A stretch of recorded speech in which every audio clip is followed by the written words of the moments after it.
un año más, porque venimos trabajando hace muchos años con Luz, eh, en una línea de investigación de la facultad eh, de Diseño y Comunicación de la Universidad de Palermo. Siempre es muy gratificante estos proyectos de investigación de la línea Investigar en Diseño dan como resultado y se cristalizan en publicaciones, que son las del cuaderno del Centro de Estudios en Diseño y Comunicación, que es un cuaderno con amplias acreditaciones académicas, que bueno, tenemos una vez más, después de mucho trabajo, el gusto de poder decir que lo tenemos entre nosotros. Los últimos momentos, no les vamos a mentir, fueron un poco intensos, en correcciones, como siempre, como todos los años. Eh, y bueno, estamos acá para poner en común un poco sobre lo que venimos trabajando. Eh, en realidad el título del coloquio, ahora te doy la palabra Luz, es Diálogos desde, para y a través del diseño. No ahorramos una sola preposición, las pusimos todas, pero en realidad dan cuenta de distintos, que son 3 ejes, en los cuales estamos trabajando y abordando, investigando esto tan complejo, que es el diseño desde distintas perspectivas y la investigación del diseño que da para tanto, ¿no? También. Y en realidad en torno a diálogos, a interdisciplinas, que implica un diálogo posible, y siempre en constante transformación. Les quiero contar varias cosas que también nos ponen muy contentos y contentas desde el marco institucional. Si querés, Luz, también me puedes ayudar con esto, que es el lanzamiento, digamos, la formalización, la cristalización de un proyecto que también viene de larga data, que es la investigación en diseño, ¿no? Este año estamos formalizando la creación del Instituto de Investigación de la Facultad de Diseño y Comunicación, que engloba todas las líneas de investigación del programa de investigación, entre otras cosas, la formación, algunas publicaciones de las variadas que tiene la facultad, la formación de becarios, etcétera, se están formando y aglutinando en este instituto de investigación que nos llena de orgullo, dado la trayectoria, la calidad académica por la que venimos queriendo sostener, así que estamos muy contentos. Hay una publicación también en la que por chat están refrendando esto que digo y les están pasando los links de, por ejemplo, todas las publicaciones interinstitucionales con las que venimos trabajando. En este caso, este coloquio y el cuaderno que nos convoca es un resultado articulado con la UNAM, que nos llena de orgullo también. Así que, Luz, te dejo un poco la palabra a vos antes de seguir haciendo abuso de la misma. Gracias, Marina. Pues un año más, yo profundamente agradecida contigo, Marina, y con la Universidad de Palermo, con todos, porque es un gran equipo, enorme equipo, por esta oportunidad de integrar investigadores ya consolidados en México y también formar nuevos investigadores a través de esta línea de investigación. De verdad, ver cada cuaderno es muy emocionante, es muy gratificante ver los nombres de todos los que pusieron el empeño para participar en él.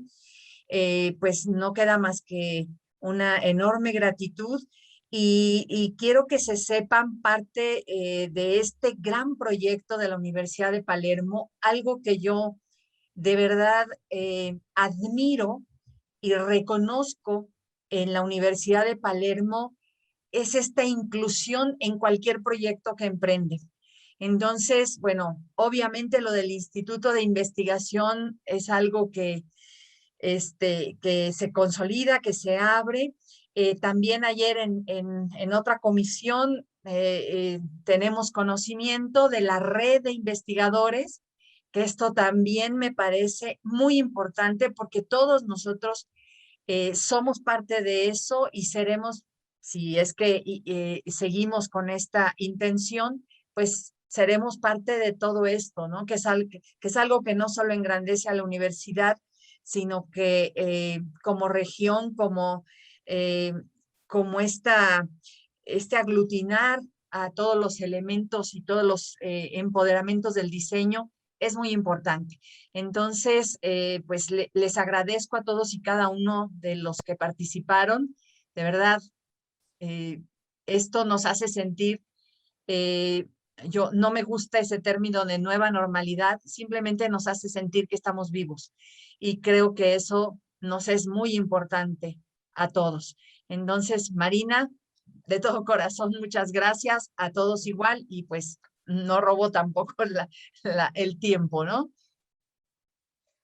Mil gracias, Luz. Detallo un poquito acerca de lo que vos también trajiste, que es la red de investigadores en diseño. En los chats está la posibilidad de los links y hay distintas distintas inscripciones posibles a esta red, ¿no? Hay miembros adherentes, miembros activos, instituciones con las cuales armar esta red que crece y que estamos contentos de que así sea y es parte de la intención. Y por último hay un libro de investigación en diseño Palermo, que también por ahí está el link, espero que esté el link en el chat, que esto que yo ya les mencionaba, que da cuenta de todas las investigaciones hechas, que son un montón. Con un montón ya alcanza. Bueno, hechos los preludios del caso, podríamos empezar a disertar un poco. Nosotras en el día de ayer les enviamos también el orden, lo que va a consistir en el orden del día. Vamos a articularnos primero en este eje, el primer eje, que trata acerca de los diálogos para el diseño o en beneficio directo del proyecto o del proceso proyectual. En particular vamos a trabajar primero con el aporte de los autores, María Teresa Alejandra Pérez Colín y del doctor Gabriel Gómez Carmona. Les cedo absolutamente la palabra. Ok, muchas gracias. Gracias, buenos días. Voy a compartir pantalla. Ustedes me indican si se ve.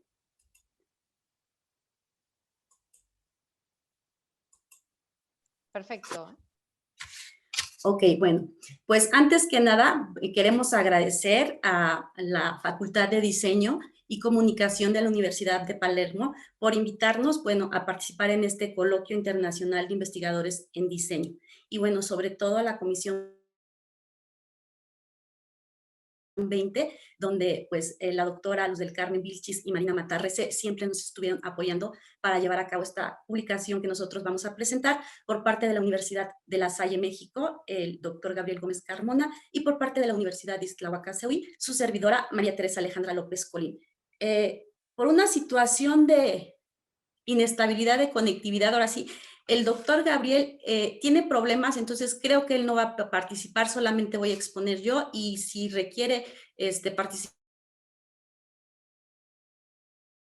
él ya nos lo dirá, porque sí tenía problemas de conectividad. Yo también no sé si me escucho bien, pero cualquier cosa, pues me avisan. Bueno, pues el propósito de este trabajo que lleva por nombre Reflexiones en torno al fortalecimiento de la investigación en el diseño a través de una enseñanza dialógica, nosotros hemos observado que en esta realidad se presentan continuamente cambios y se está contemplando la complejidad. Por lo tanto, las disciplinas requieren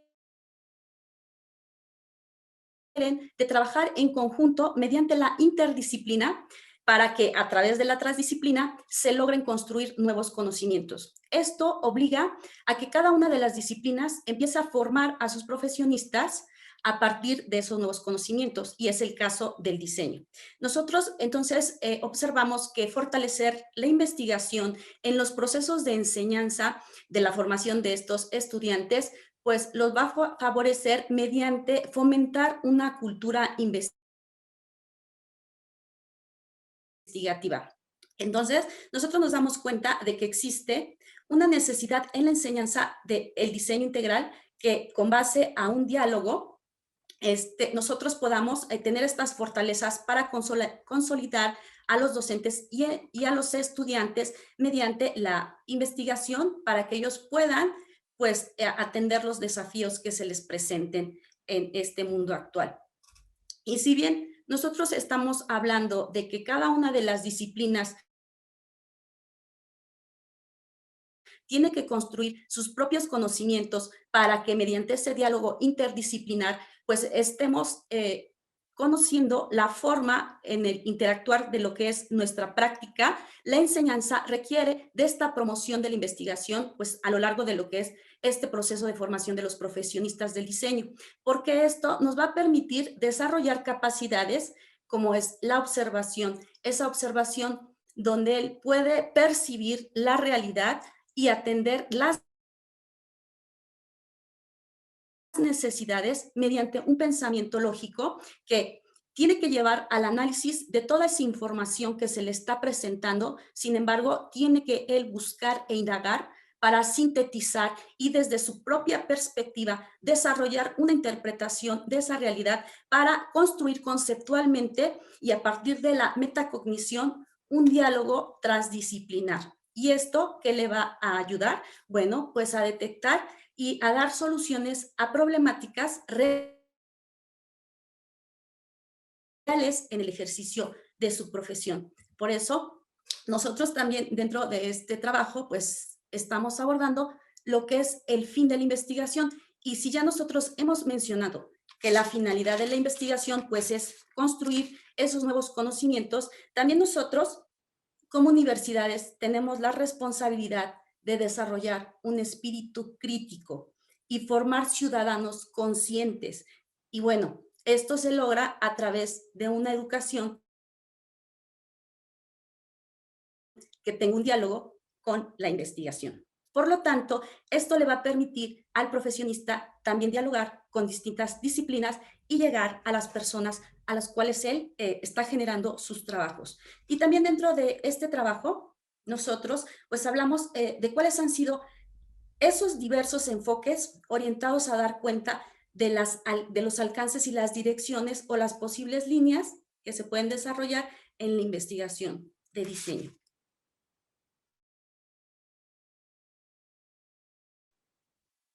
Y bueno, en otro apartado nosotros estamos abordando por qué la investigación en una enseñanza del diseño desde la dialógica. Si bien nosotros estamos diciendo que debemos conversar como disciplina, dentro de la formación los estudiantes deben de generar un diálogo, pero no solamente hablamos de la plática o conversar, sino realmente que se dé ese ejercicio de la comunicación donde nosotros podemos escuchar al otro desde la interpretación de nuestro texto, poderlo confrontar y aquí que se dé pues lo que es el debate, la reflexión, la discusión que genere esos conocimientos desde las distintas percepciones de las personas. Entonces, esto a nosotros nos va a permitir a partir del pensamiento representar el objeto y a partir del lenguaje representar ese pensamiento. Entonces, también nosotros vamos a desarrollar este diálogo entre la pregunta y el pensamiento, donde la pregunta nos ayuda a la indagación y lo que es el pensamiento nos va a ayudar a buscar esos interrogantes. Entonces, por eso nosotros pensamos que el cuestionamiento constante va a permitir desarrollar esa capacidad de diálogo mediante la argumentación bien fundamentada de su postura ante diversas situaciones que se les va a presentar dentro de su quehacer como diseñador. Y aquí, más que construir los conocimientos, es discutirlos y que realmente se desarrolle este ejercicio, pues, de lo que es la comunicación. Y bueno, para que esto se pueda dar dentro de lo que son los espacios de la universidad, bueno, nosotros creemos que una figura primordial es el docente. Y el docente porque él en su rol va a ayudar a que tengamos esta formación de la cultura investigativa. Si nosotros pensamos al profesor como aquella persona pensante y reflexiva que ayuda a sus estudiantes a co-construir el conocimiento a partir de ese diálogo, como ya lo habíamos visto, que los lleve a discutir, que los lleve a debatir, que los lleve a escuchar al otro y no solamente a exponer sus pensamientos, sino también buscar los argumentos del otro para defender sus propios argumentos y construir su propio conocimiento. Entonces, una formación continua del docente va a fortalecer en los estudiantes el desarrollo de lo que es la investigación. Y hablamos nosotros bajo esta dinámica dialógica que genera la relación lógica, como ya hablábamos, de lo que es la pregunta y lo que es la respuesta y que es la estructura de la experiencia y la base de lo que es la comprensión de las relaciones humanas. Y bueno, nuestra conclusión, y ya hablando de ese diálogo que se debe dar entre las disciplinas, entre la enseñanza y la investigación, entre el docente, entre cada uno de los estudiantes, pues es que tenemos que preparar a los futuros diseñadores para que sean capaces de autogestionar su aprendizaje de una forma más eficiente y con estrategias de aprendizajes fortalecidas con la reflexión y el sentido del ser profesionista, conscientes de las distintas problemáticas a las que se están enfrentando a través de la incorporación de esta enseñanza en la dialógica con un pensamiento complejo y a partir de la transdisciplinariedad. Porque como bien lo hemos dicho, la educación superior tiene la responsabilidad de formar profesionistas que sean capaces de producir conocimientos sobre su disciplina para comprender la pertinencia social de su práctica en el diseño. Y bueno, esto a grandes rasgos es lo que nosotros estamos presentando en nuestro ensayo y que con gusto responderemos las preguntas que ustedes tengan. Gracias.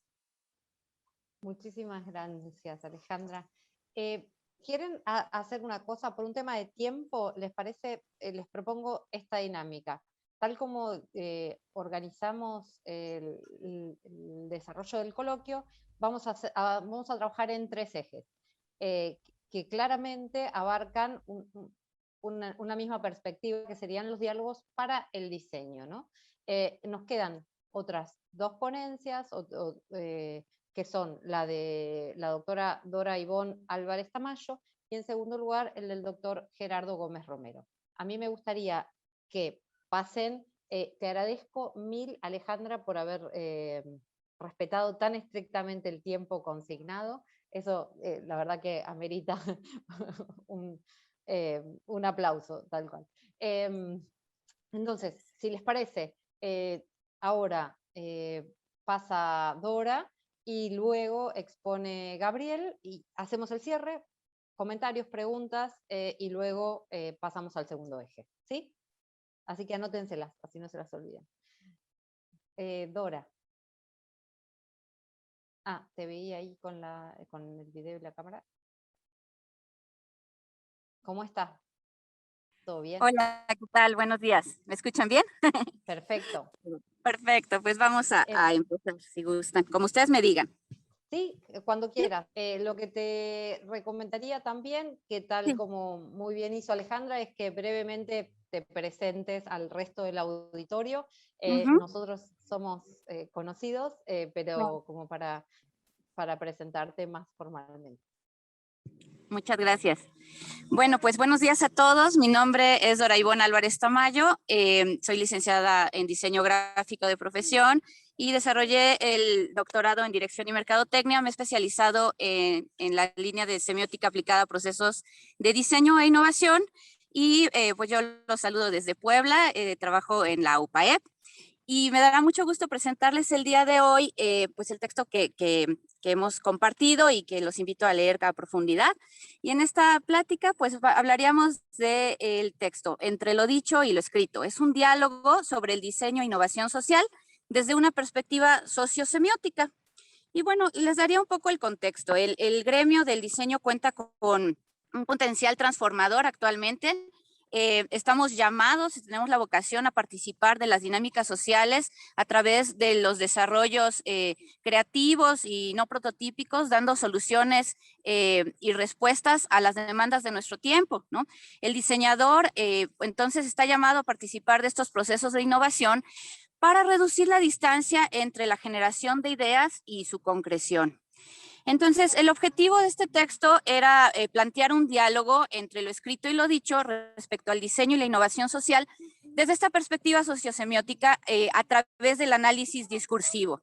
El método que utilicé es un comparativo. Primero se analizó lo escrito en la literatura especializada y se compara con lo dicho por una comunidad académica universitaria, en la que elaboro precisamente, mediante un estudio exploratorio.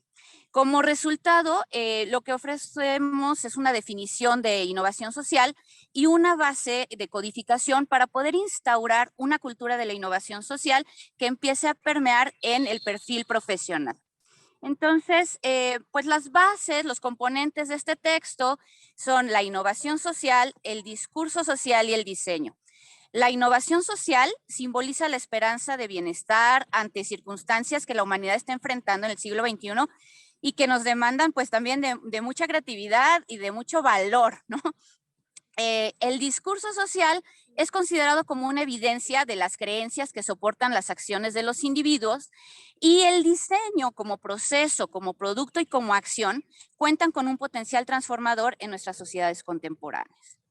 Entonces, tomando como referencia esta base, pues la necesidad detectada fue que justo en los procesos formativos se requiere de generar las condiciones y los ambientes que favorezcan el desarrollo de esta mirada consciente y deliberada hacia la innovación social.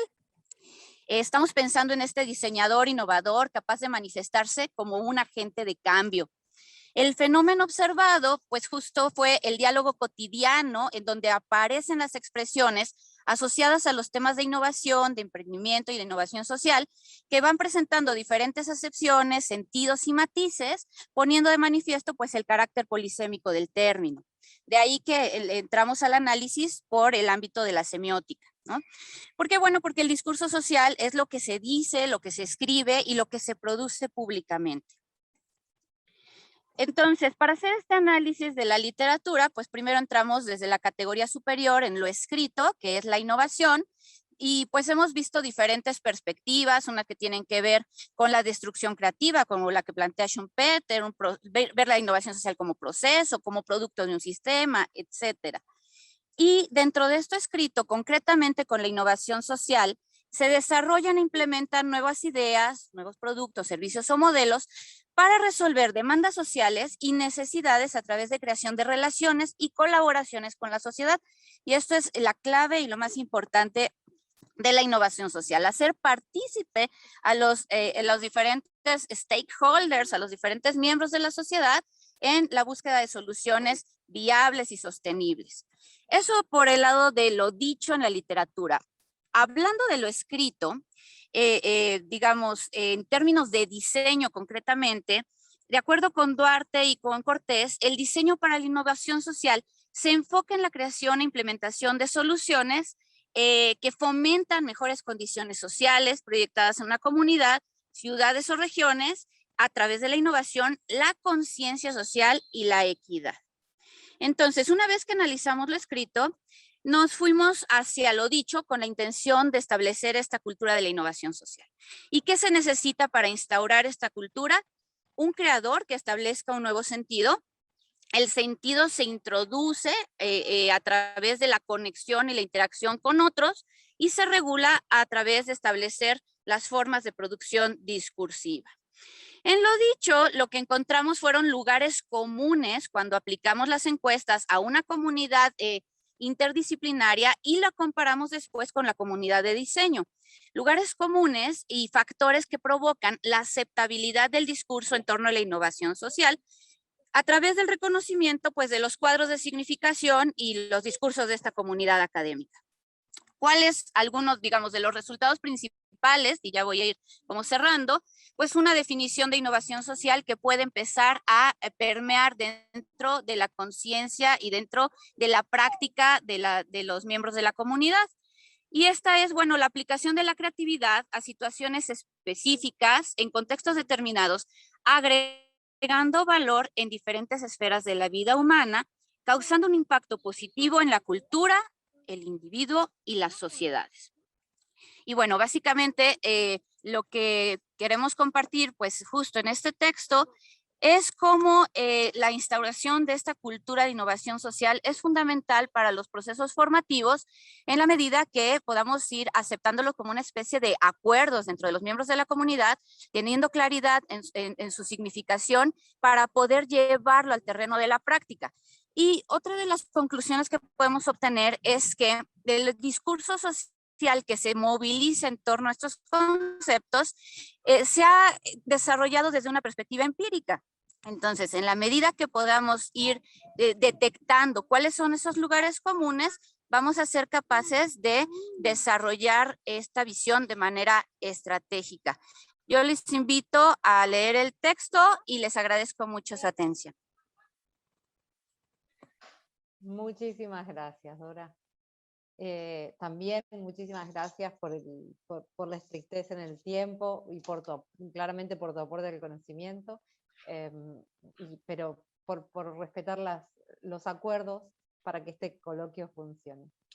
Entonces, tal como dijimos, ahora es el turno y tiene la palabra Gerardo. Te pido también que, como tus colegas, te presentes brevemente y nos compartas los resultados de tu investigación. Muchas gracias, doctora Marina. ¿Qué tal, doctora Vilchis? Bueno, yo soy Gerardo Gómez Romero, académico del posgrado de la Facultad de Artes y Diseño de la UNAM. Tengo unos 30 años dedicándome al diseño y soy un apasionado de la tipografía. Bueno, sin más, me voy rapidísimo porque tengo mucha información.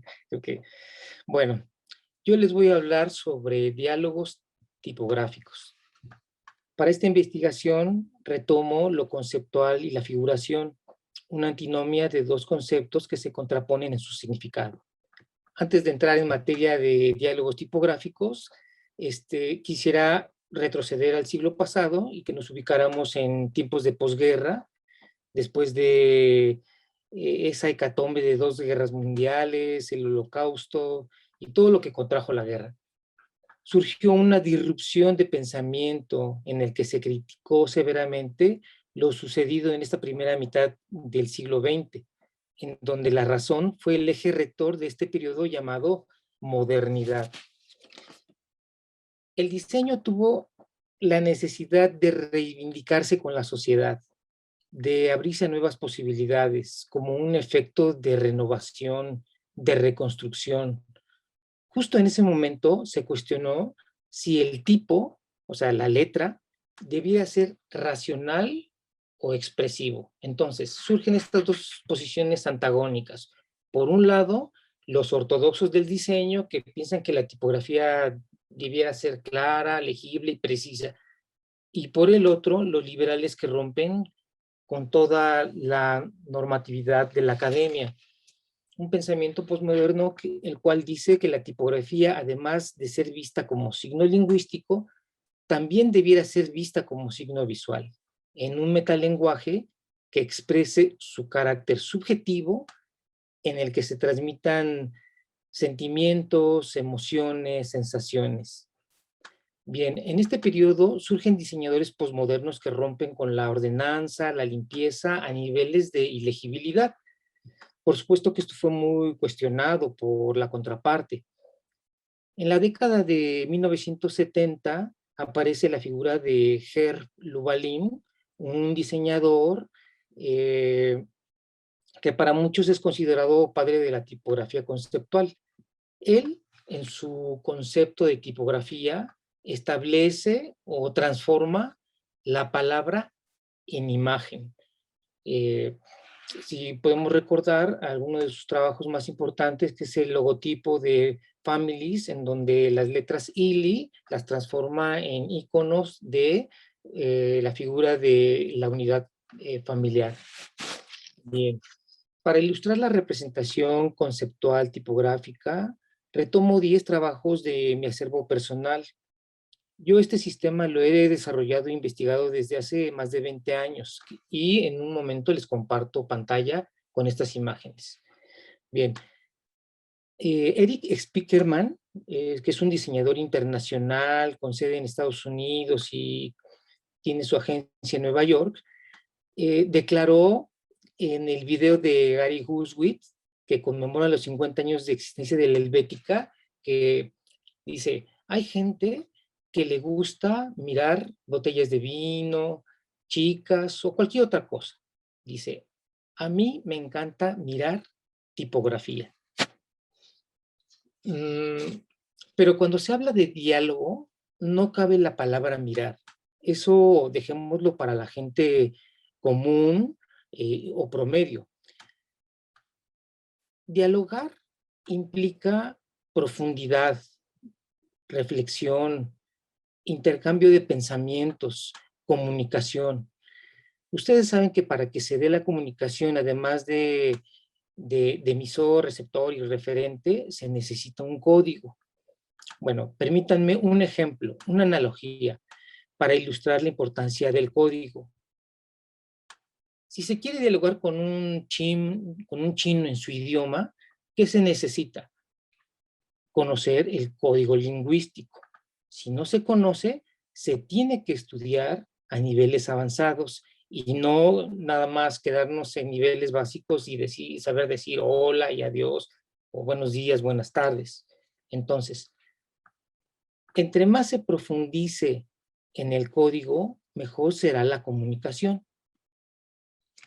Ahora bien, nosotros como profesionales del arte y el diseño, sí tenemos que dominar el código en nuestra área de competencia, ya sea en el diseño gráfico, textil, industrial, la pintura, la escultura, la arquitectura, para lograr esos niveles de diálogo que se requieren. En el caso de la tipografía, el código comprende conocimientos que van desde su historia, que corre desde el siglo XV, las normas tipográficas, conocimientos de fuentes digitales, la aplicación de tipografías en los diferentes soportes gráficos, entre otros. También incluye observar los detalles más pequeños de la tipografía, por insignificantes que parezcan. Por ejemplo, si una fuente romana tiene una inclinación a la izquierda de 12 grados, sabemos que es un tipo antiguo. Si es redonda y su eje es centrado, es de transición. Si esta misma fuente es condensada, corresponde a un tipo moderno. Si la inclinación es del otro lado, o sea, hacia la derecha, es del tipo itálico. Igual que los remates, si son cuadrados, semicuadrados, en punta, o el tipo no tiene remates, corresponde a un estilo, a un periodo y, por supuesto, a un significado. Les voy a compartir pantalla.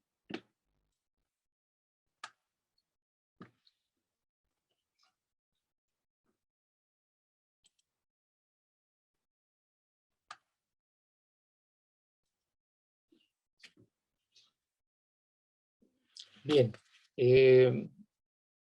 Sí alcanzan ya a ver esta palabra de guerra. Ok. El sistema trata de representar el concepto de la palabra a través de su significado o de alguna de sus acepciones, utilizando solo el recurso tipográfico. Nada de imágenes figurativas. Por ejemplo, en esta palabra guerra no hay armas, ni sangre, ni nada por el estilo. Una de las acepciones del diccionario dice que guerra es la oposición de una cosa contra otra. Bajo este significado se construye el vocablo. Entonces, la oposición se representa de forma, tamaño y dirección con el uso exclusivo o solo de la tipografía. Bien.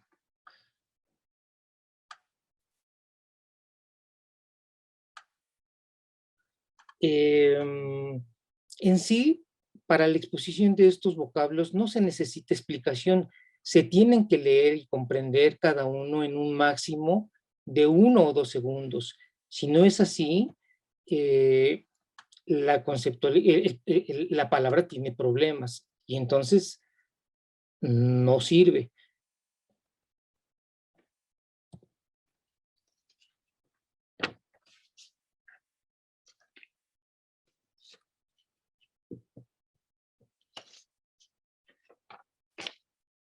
Les estoy pasando algunas imágenes que no me voy a detener en explicarlas. En el documento del cuaderno 143, bueno, viene una explicación de cada una de ellas. Sabemos que nada más tenemos 10 minutos.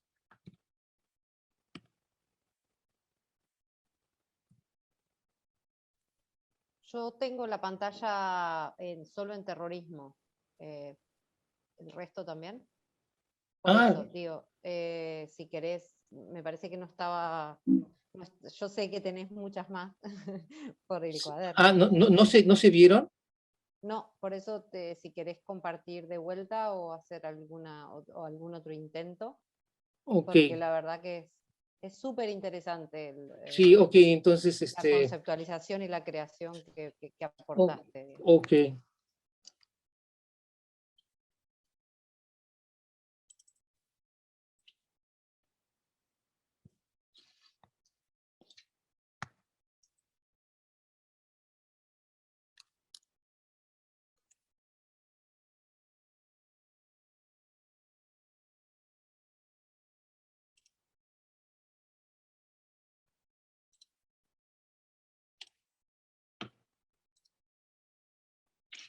Bueno, entonces se los voy a de nuevo. Ahora sí, genial. Sí, yo les comentaba que para este tipo de ejercicios de representación conceptual tipográfica, realmente no se necesita una explicación. Se tienen que leer y comprender casi inmediatamente, ¿no? Si no es así, entonces pues algo no está bien, no funciona, entonces no funciona la representación conceptual, ¿no? En el documento pues ya viene más explicado cada uno de estas palabras, y son solamente 10 palabras. Ok. Bueno, por último, la figuración, que establece la contraparte de lo conceptual. La figuración tipográfica se logra a través de la plasticidad de las fuentes tipográficas establecidas a través de los programas editores de diseño. Cuando la tipografía se presenta como forma, la interpretación es de clase icónico-tipográfica. Así, el signo lingüístico está en posibilidad de construir una imagen figurativa. Para ejemplificar esta parte de la figuración tipográfica, expongo solo un motivo, que es ahorita se las comparto, que es la victoria de la Samotracia. Esta es la...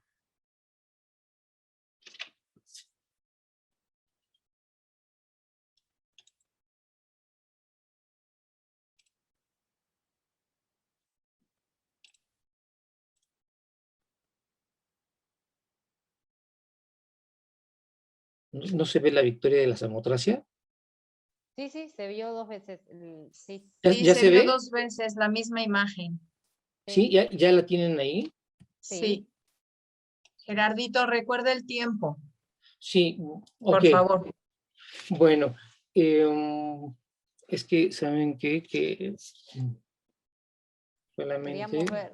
queríamos ver tu producción a partir de la tipografía, que es buenísima.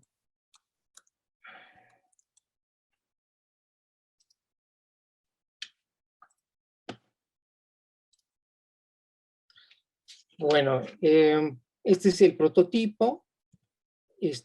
Hago una selección de fuentes en caja alta y en caja baja, que por supuesto cada una de ellas tiene una expresión diferente, y este sería prácticamente el resultado de la representación tipográfica o de la representación figurativa. Pues no quisiera abusar del tiempo de la demás gente, de los demás compañeros, pues hasta aquí sería mi exposición, doctora. Muchísimas gracias, Gerardo, por tu aporte. Con esta ponencia, con esta exposición, cerramos el primer eje y ahora sí también es un poco breve, estamos un poco tiranas en el día de la fecha, sepan disculpar, Sí. pero vamos a abrir un bloque de preguntas para las y el expositor de 10 minutos como mucho, entonces como quieran. Erika, ¿tenías una pregunta en algún momento para hacer o vi mal?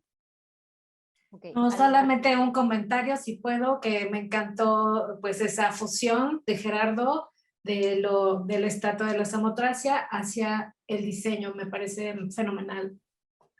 Gracias. Sí, increíble. Gracias. Está todo publicado con mayor detalle, inclusive en el cuaderno, así que los que quieran ahondar en esto o en alguna de las otras aportes. ¿Algún otro comentario? Luz, ¿quieres hacer algún comentario transversal o avanzamos? No, avanzamos, Marina. Perfecto, dale. Después nos explayamos en tal caso. Nos conocemos bien. Bien, bueno, entonces, avanzando y siendo muy respetuosas de los horarios, damos paso al segundo eje. Este segundo eje aborda los diálogos acerca del diseño o como partícipes de la visión analítica y sincrónica, ¿no? Entonces, la doctora Luz del Carmen Vilchis va a exponer parte de su aporte que se titula Diálogos con el diseño. Así que Luz, te cedo la palabra. Gracias, gracias, Marina. Comparto pantalla. Si quieres, brevemente es un oxímoron en tu caso, brevemente presentarte, pero igual sos como una gran conocida, pero para seguir con las formalidades. Claro, claro. Sí, Marina, muchas gracias. Bueno, soy Luz del Carmen Vilchis. Yo trabajo en la Ciudad de México, en la Universidad Nacional Autónoma de México, en el posgrado en Artes y Diseño, y pertenezco al Sistema Nacional de Investigadores en el área de diseño. Y bueno, en esta idea de los diálogos con el diseño, pues me permito abordar uno de los ejes importantes de mi trabajo como investigadora, que es este impacto metodológico que tienen pues todos los conceptos que podemos integrar en una urdimbre para entender el diseño, y el diálogo no es lo menos. Evidentemente, esto sería una postura hermenéutica, es decir, una visión filosófica que directamente tiene que ver con lo metodológico y que relaciona el mitos con el logos del diseño, ¿no? Estas dos grandes aspectos que son la objetividad, la subjetividad, y este tercero que es la intersubjetividad, que no podemos soslayar cuando trabajamos en diseño. Y para ello, pues debemos reconocer que hay una serie de trayectorias que tienen que ver con lo intencional, y lo intencional siempre está vinculado con una necesidad y con algo que sobrepasa cualquier denotación, algo que impacta no solamente la percepción, sino también la memoria, y que crea esta textualidad tan peculiar en el diseño. Con lo cual se establecen parámetros para poder hablar de las condiciones dialógicas, obviamente de lo diseñado, pero en estos vínculos que el diseñador puede establecer con ciertos momentos metodológicos. Y en lo personal, yo distingo tres momentos muy importantes en los que se dialoga con el diseño. El primero es el emisor externo con su necesidad, con esta expresión que hace de un querer y un deber ser del diseño, No obstante, el diseñador se enfrenta a la necesidad, a la intencionalidad, y cuando se ve inmerso en el diseño, entonces realiza un diálogo diferente porque está en el marco de la materialización, en el que debe desarrollar el concepto del diseño y materializarlo, y ahí no puede evitar un diálogo con el diseño mismo, es decir, si enfrenta un cartel o si enfrenta una campaña o si enfrenta secuencias de la visualidad, tiene que dialogar con ellas, si no las puedes forzar, no las puedes llevar más allá. Tienen un límite, tienen fronteras, y si el diseñador no dialoga con ellas, pues se puede exceder o puede tener un resultado fallido. Y necesariamente hay un diálogo con el destinatario del diseño. Lo podemos reconocer como perceptor, como receptor, como usuario, ¿sí? Dependiendo del tipo de diseño. No obstante, no podemos hacerlo a un lado y decir yo diseño y punto, no, hay que diseñar diseñamos para lo social, diseñamos, porque no es uno, hablamos del receptor o el perceptor como un único, pero en realidad estamos hablando de una responsabilidad social. Y este es otro tercer gran diálogo del diseño. Necesariamente en estas condiciones, pues hay que tomar en cuenta los prejuicios, los círculos hermenéuticos, es decir, una serie de elementos propios de este ser interpretativo, que en el fondo es el objeto del diálogo, que conlleva el ser del diseñador. Y claro, esto no lo podemos evitar. En todo diálogo con el diseño hay un proceso de semiosis, es decir, un proceso de significación de lo diseñado. Y esto es, en estos tres momentos, es antes del proyecto, en el proyecto y después del proyecto. Y yo lo refiero como una secuencia dialéctica permanente. Yo hablo de una espiral hermenéutica, porque regresamos constantemente. La idea genera concepto, el concepto genera materialización y nos regresa de nuevo a la idea, o a una nueva idea, a un nuevo concepto y a una nueva materialización. Este es una dinámica permanente, constante, que el diseñador debe reconocer para realmente entender que el diseño tiene una dinámica muy peculiar, una dinámica propia, y que está en este marco dialéctico hermenéutico, y que finalmente lo que hablamos es de entender el diseño desde esta manifestación como un proceso proyectual, ¿sí? Que es una secuencia en la que evidentemente reflexionamos, pero también interpretamos. O sea, hay una reflexión, hay un diálogo en esa reflexión, y hay un resultado material.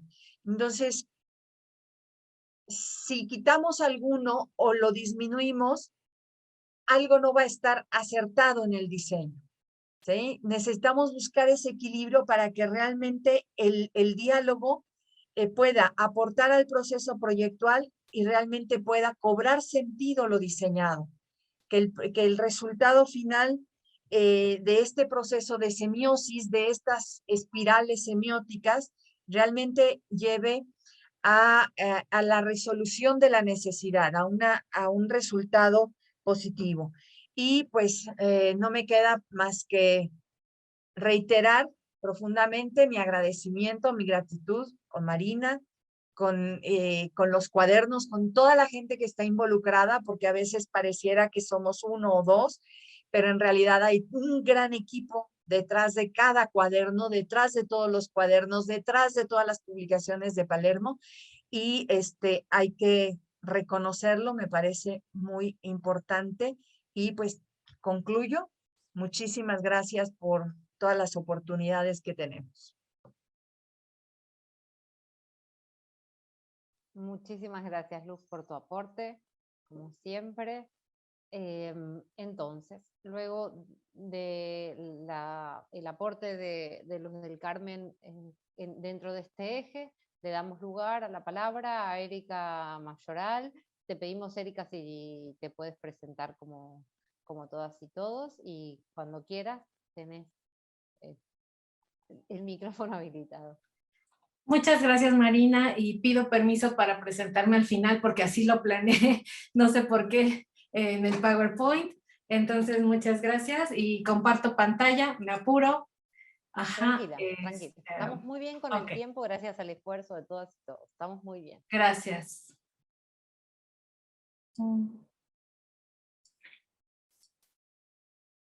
Y nos vamos con esta.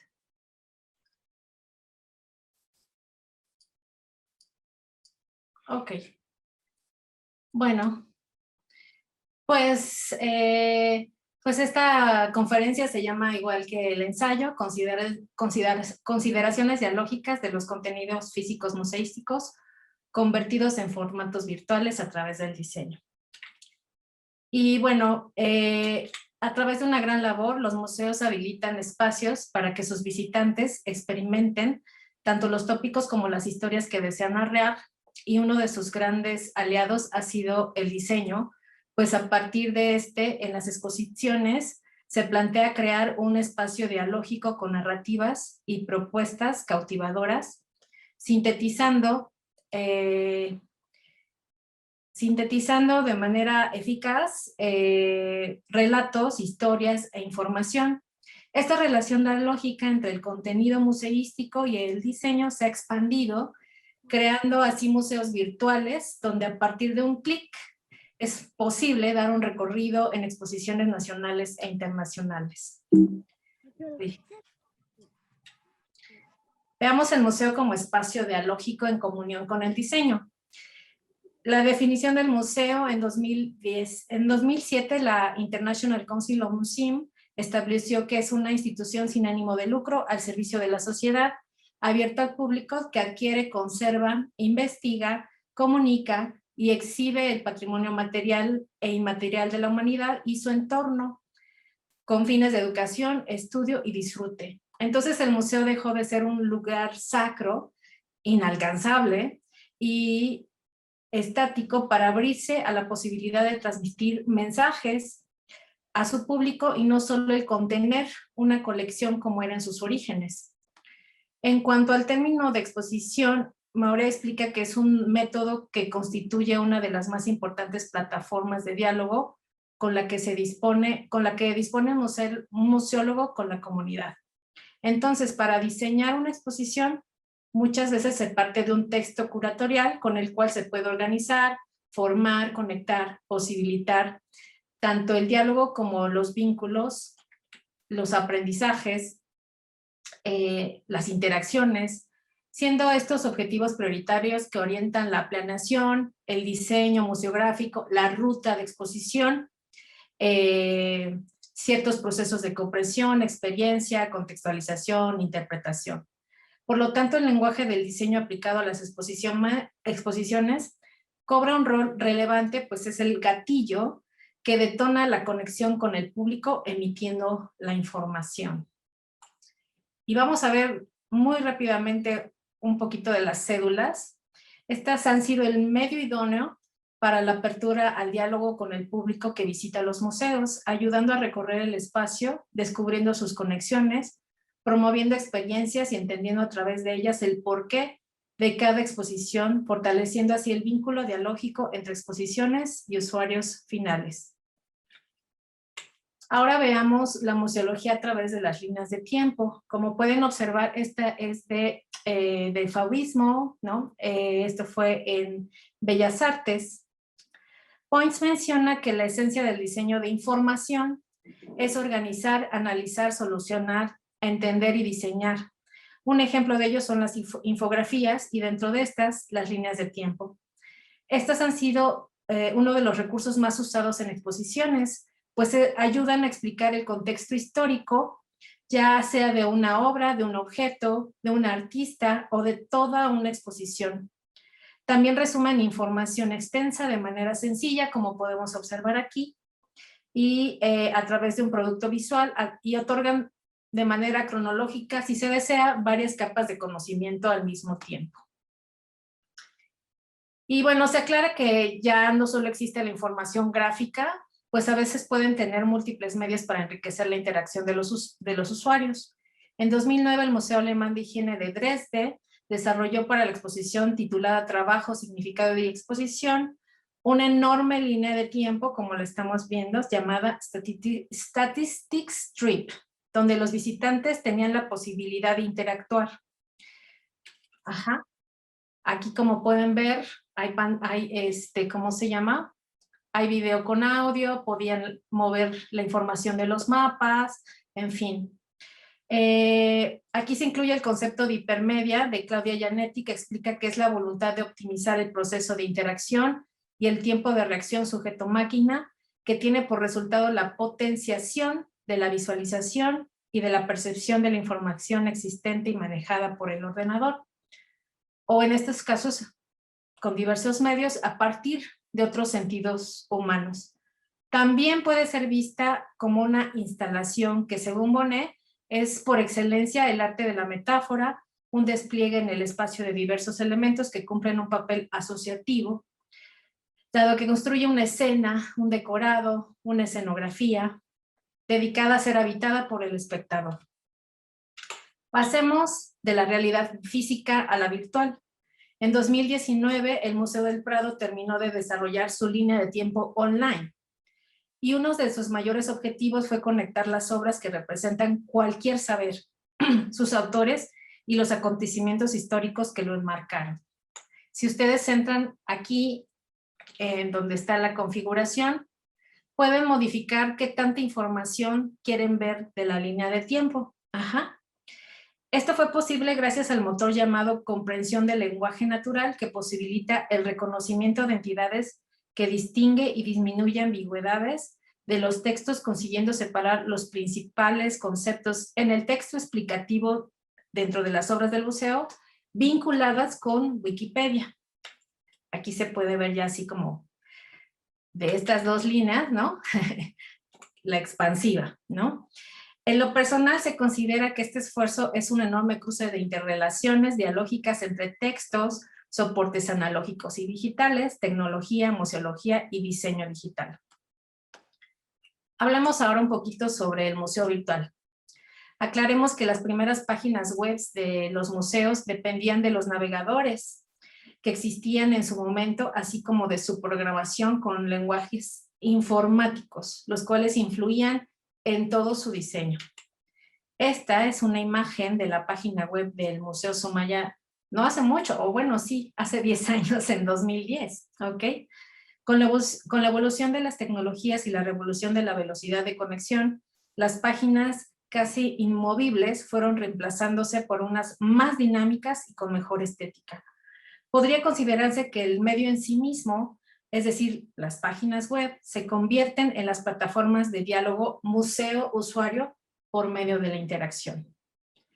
Para esta investigación se revisaron varias páginas web de varios museos, y dado el tiempo que tenemos en esta conferencia, decidí revisar pues la que más me gustó. Por lo tanto, observemos la exposición virtual y permanente del MACBA, un siglo breve, colección MACBA. Dicho museo utiliza la plataforma Matterport, como pueden observar aquí. Ajá. Empresa de tecnología audiovisual de inmersión que ofrece sistemas integrales para la creación, modificación, distribución y navegación de versiones 3D y realidad virtual de lugares del mundo físico trasladado a Internet con dispositivos móviles. El recorrido virtual a través de dicha plataforma es extraordinario. Desde un inicio muestra, como pueden observar, un plano de la exposición. Las fotos son de excelente calidad, HD. La interfaz para mover el mouse es muy fácil de controlar. Incluye cédulas, como podemos ver en esta imagen, en algunas, por ejemplo en estos puntitos, de algunas piezas. Y también incluye medios alternativos que llevan a escuchar música o ver videos explicativos. Aquí, por ejemplo, es de los años 60, Y pues como pueden ver, aquí está Spotify, ¿no? Para que tú veas, vayas recorriendo el museo con música.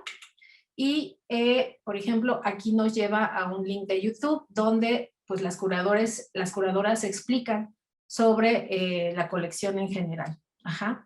Con lo observado, se subraya que la digitalización del museo desempeña un importante papel en la conservación y preservación de las colecciones en sus diferentes exposiciones, que seguramente tendrán desafíos específicos, tanto museológicamente hablando como con el propio diseño digital. Y al mismo tiempo, dichos retos otorgan otras posibilidades de conversación y relaciones dialógicas multimediales que fortalecen de alguna manera el vínculo museo-usuario. Y bueno, para finalizar, les invito a leer tan pronto salga a la luz el cuaderno 143 del Centro de Estudios en Diseño y Comunicación, que fue elaborado entre estas grandes instituciones, la Universidad de Palermo y la Universidad Autónoma de México, donde podrán profundizar con un ensayo de mi autoría esta conferencia con el mismo título. Y bueno, yo soy Erika Mayoral, soy artista, estudié mercadotecnia y tengo maestría en artes visuales y por lo tanto pues me considero una investigadora independiente. Muchas gracias, es un gusto estar por aquí.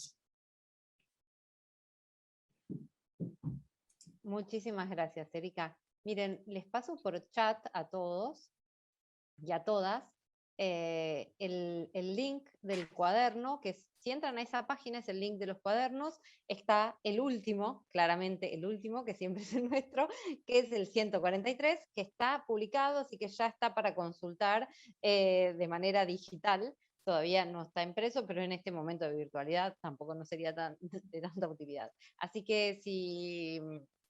Sí, Itzel, ¿cómo estás?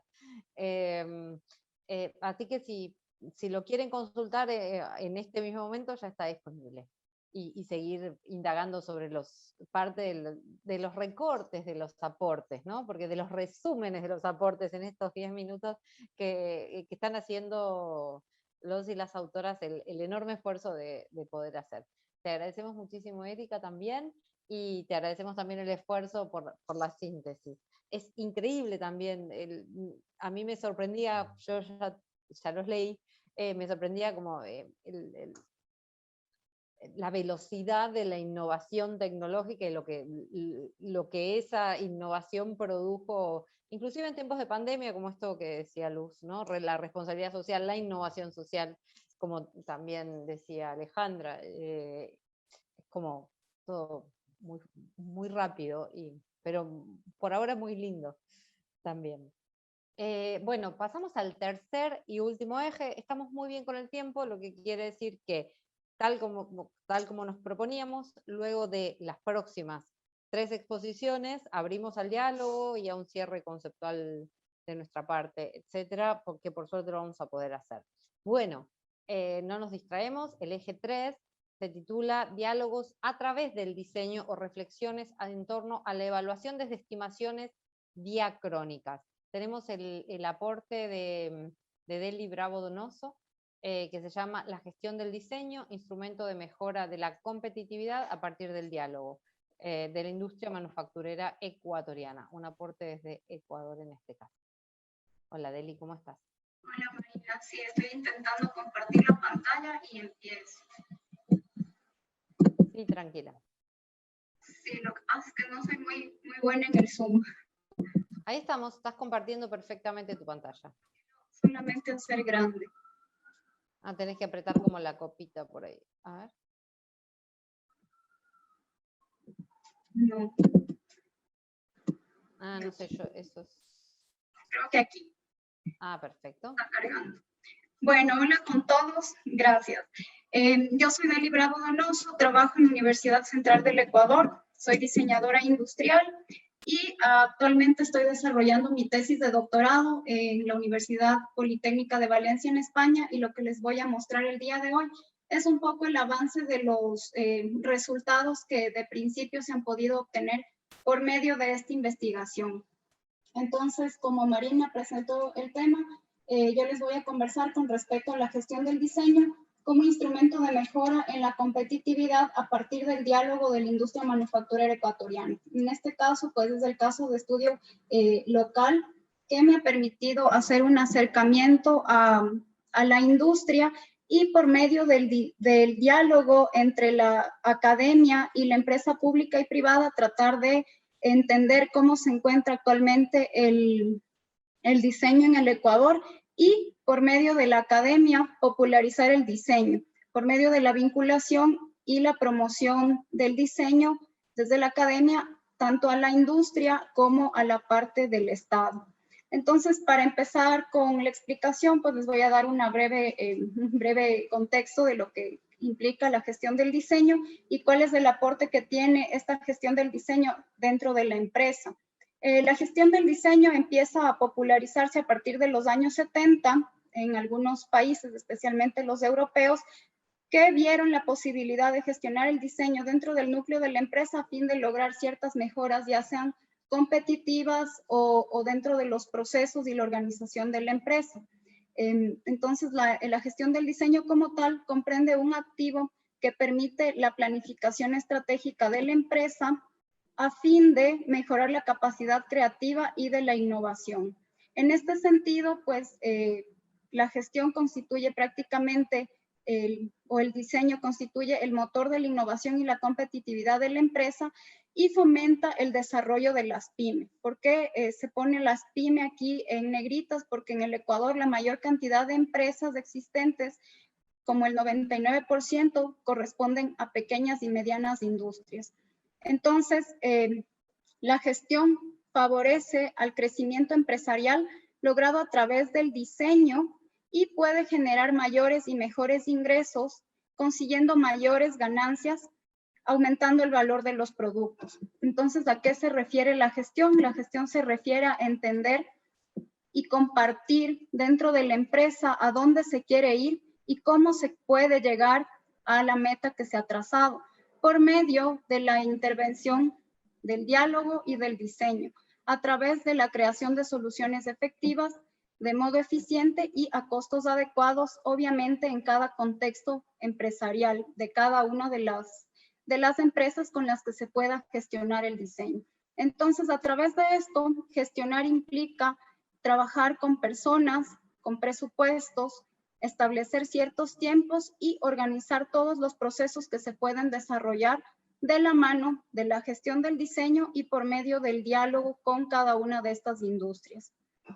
En este sentido, pues se han tomado dos casos de estudio que han resultado importantes para el desarrollo de mi trabajo de tesis, en donde pues tienen un contexto similar en cuanto a tamaño y a tiempo de estar establecidas.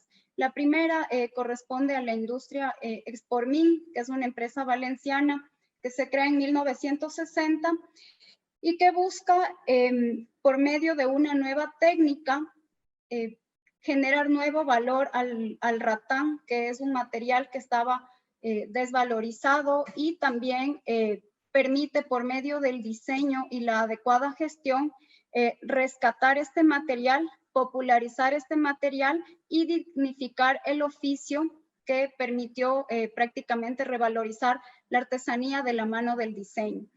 En este caso, esta empresa, este caso de estudio, pues ha favorecido a que los artesanos que se dedicaban netamente a desarrollar esta técnica, pues se puedan un poco capacitar con nuevos procesos. Se dio una solución técnica del armado y pues pudieron generar inclusive una escuela que ha permitido revalorizar la artesanía por medio de la enseñanza de esta técnica.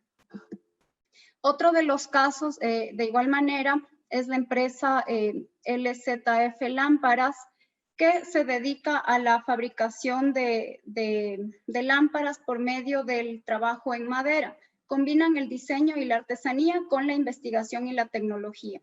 En este caso es muy importante entender que la gestión del diseño busca favorecer a la investigación, al diseño, al desarrollo y a la innovación.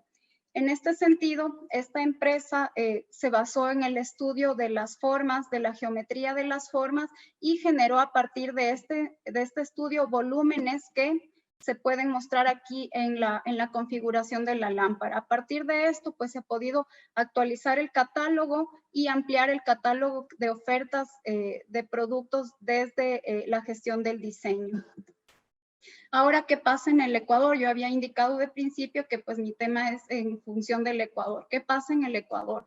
A pesar de que la gestión de diseño es bastante conocida en algunos países y aplicados en varias industrias, lo que ha favorecido a mejorar los niveles de innovación. Lastimosamente en el Ecuador, pues la industria se basa únicamente en la venta de productos básicos y materias poco elaboradas, lo que obliga a que nosotros importemos la mayoría de productos manufacturados de otros países.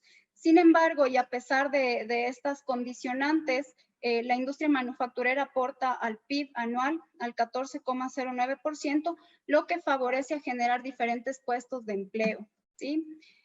Sin embargo, ¿qué pasa desde la vinculación del diseño con respecto a la industria? En función de ciertos acercamientos y del diálogo mantenido con algunas empresas ecuatorianas, pues se tiene que la empresa manufacturera, la industria manufacturera, dentro del rubro de alimentos y bebidas es el rubro que mayormente aporta al PIB, con un 38% anual, desde su porcentaje completo. Y en este sentido, es una de las industrias que más podría vincular el diseño dentro del desarrollo de sus productos, ¿sí? Entonces yo aquí les muestro un ejemplo de la empresa Espíritu del Ecuador, que se constituyó en 1992 con el objetivo de desarrollar bebidas alcohólicas. Sin embargo, y a pesar de ver aquí un envase que muestra la cultura ecuatoriana y representa en este envase el monumento a la mitad del mundo, que es algo que representa al Ecuador porque estamos en la zona de la mitad del mundo. A pesar de esto, todo este desarrollo de este envase ha sido desarrollado, valga la redundancia, de una manera empírica, ¿sí? No ha habido un estudio previo, no ha habido una conceptualización clara. A pesar de eso, es un producto que se puede exportar, ¿sí? Entonces, ¿qué pasa en el Ecuador? A partir del diálogo que se ha mantenido con ellos y de la contrastación de lo que existe en otras partes versus lo que ocurre en nuestra industria nacional, se puede entender que las empresas consideran que el diseño es importante, sin embargo, no se incorpora en su estructura organizacional. ¿A qué se debe esto? A que generalmente nosotros no tenemos una cultura clara de la importancia que tiene el diseño. El diseño gana protagonismo en el final, al final de las etapas, en donde únicamente es visto como una parte útil para mejorar la parte estética o el styling del producto, a fin de que se vea simpático y pueda ser comercializado. Sin embargo, no tiene un bagaje de conocimiento del por qué se desarrolla esto. Por otra parte, el diseño representa costos elevados, lo que impide mantener la actividad de manera permanente. En conclusiones, en la primera conclusión, nosotros o yo he podido ver que el diseño no es visto como una cultura dentro de la empresa ecuatoriana, lo que limita el desarrollo de la profesión y también genera que muchos de los estudiantes se gradúen y después se les dificulte conseguir un trabajo adecuado con una paga justa, ya que el diseño como tal no es visto como importante dentro de la industria ni tampoco dentro de las políticas públicas. Para concluir, pues la gestión del diseño incrementa el valor y favorece el retorno de las inversiones, y el desconocimiento del verdadero valor del diseño lleva a las empresas a minimizar los costos de diseño en lugar de esforzarse por medir el rendimiento de una mayor inversión en diseño a través de un mayor o mejor beneficio comercial. Muchas gracias. Esto es lo que les quería compartir. Mil gracias, Deli, por tu aporte y por el análisis con respecto a la articulación, al diálogo en tu caso, entre diseño e industria, ¿no? Que también es importante. Gracias, dejaste de compartir pantalla. Siguiendo entonces con la dinámica propuesta, dentro de este último eje, le damos la palabra a la doctora Adriana Vigueras Villaseñor, y como para que comienza cuando quieras, Adriana, con tu exposición. Claro que sí, no sé si me escucho por ahí, ¿verdad? Perfecto. Voy a compartir. Perfecto, Sí. gracias, muy amable. Me Voy a olvidé de compartir pantalla. aclararte algo, si querés hacer algo sobre tu presentación, si querés Claro contarnos que algo. sí, con gusto. Claro que sí, con gusto. Ok, mi nombre es Adriana Vigueras Villaseñor. Soy de la Ciudad de México también. Agradezco por la invitación de la doctora Marina Matarrese y de la doctora Luz del Carmen Vilchis para poder participar pues, en este cuaderno de trabajo investigativo, pues con todos los compañeros, ¿no? Que estamos tratando de avanzar la parte del diseño en todos los ámbitos. Y a la Universidad de Palermo también por la invitación. Este trabajo o este diálogo que se interpone es específicamente hablar un poco acerca de lo que es la hiperinfografía y sobre todo desde el ámbito de un formato grande. Pero bueno, ¿qué pasa aquí con lo que sería la hiperinfografía en el diálogo en el ámbito del diseño? Pues casi siempre hablamos acerca de que el diseño siempre en historia o cuando hablamos acerca de los inicios hablamos que el pictograma es el inicio del diseño, ¿no? Pero aquí nosotros como antecedente tenemos pues estas 4 imágenes que normalmente uno puede encontrar, que Da Vinci es alguien que pudiéramos decir precursor de la infografía, aunque no es infografía. Pero tenemos imágenes como en el caso del Hombro de Vitruvio, que en realidad fue un texto escrito por Vitruvio, el arquitecto, en el siglo XV a.C., y que posteriormente Da Vinci lo representa gráficamente todo este texto. Y pues se tiene este resultado visual, ¿no? Finalmente, en 1492, cuando nos están descubriendo aquí en América, ¿no? Entonces, es interesante ver, pues, finalmente lo que son la diferencia de siglos, pero que finalmente Da Vinci, pues, siempre se ha catalogado como alguien avanzado a su época, ¿no? De tal manera, también el esquema del lado derecho podemos ver lo que son, pues, los músculos y el texto informativo acerca de esta información. Otros ejemplos también es este sistema de Copérnico de las estaciones, diseñado en 1500, más bien escrito, perdón, en 1543 y diseñado por Andreas Cellarius en un libro que dice sobre las revoluciones de las esferas celestes. Y entonces representa gráficamente lo que Copérnico escribía. Entonces, ¿qué pasa? Que al principio tenemos como una descripción teórica para poder representar gráficamente o en imagen lo que textualmente se escribía. ¿Ok? El del lado derecho, pues es un mapa de lo que sería el almirante Vernon, inglés, que quiere llegar pues a Panamá, a todo esto lo que era la fiebre del oro en esa época, y entonces explica, ¿no? En este periódico lo que está sucediendo en el Daily Post de Inglaterra. Entonces es interesante ver que finalmente se necesitan imágenes para poder comprender como mejor el contexto textual que se está manejando. Ya lo habló un poquito Erika con respecto a los museos, ¿no? Que se necesitan estas cédulas explicativas, ¿no? Para poder expresar lo que se está visualizando. Y pues bueno, el vocablo infografía viene pues de 2 palabras de infografía. Inicialmente se decía que era informática, porque era el boom de las computadoras. Cuando estamos en Estados Unidos es en los 80s, pero en México es en los 90s. Yo estudié en la UNAM, soy de Fezacatlán, y fui primera generación, entonces todavía cuando estaban estas computadoras recuerdo que era como una computadora por todo un grupo, ¿no? Cuando todavía no era este acercamiento como en la actualidad tenemos, que ya hasta en los celulares podemos hacer todo este tipo de maniobras, ¿no? Finalmente, ahorita muchos chicos de aquí o muchos asistentes están revisando esta información por medio de los celulares y esto pues va avanzando cada vez, ¿no? Pero en realidad, bueno, se ha ido modificando y se ha ido evolucionando de tal manera que se maneja como información, pero no solo información así como dada a priori, ¿no? Sino una información estructurada, específicamente pues representada a manera de gráficos o de imagen.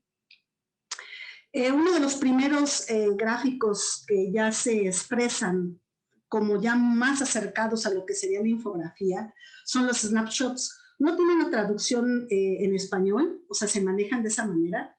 Y el periódico que los manejaba pues era el USA Today. A partir de los años 80, como manejábamos y platicábamos que el uso de la computadora personal y todo este tipo de elementos tecnológicos, y que pues se presentaban en una posición específica en el periódico.